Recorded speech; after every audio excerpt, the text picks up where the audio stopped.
盛智苑揀樓啦！九龍灣盛智苑將於2026年8月25日開始揀樓。盛智苑兩座大廈合共提供1467個單位，其餘610個單位已納入大埔宏福苑重建相關的特設銷售計劃。今日已見到大埔宏福苑居民嚟睇樓，有專巴接載居民來到盛智苑睇樓。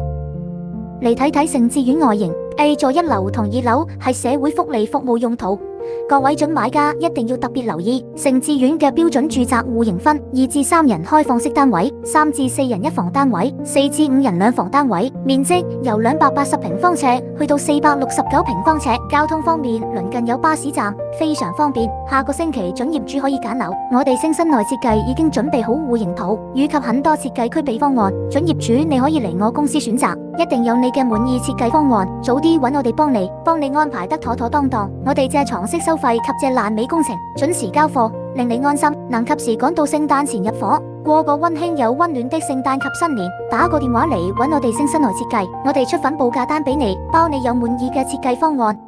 如果大家有家居裝修需要，記得嚟揾我哋啦。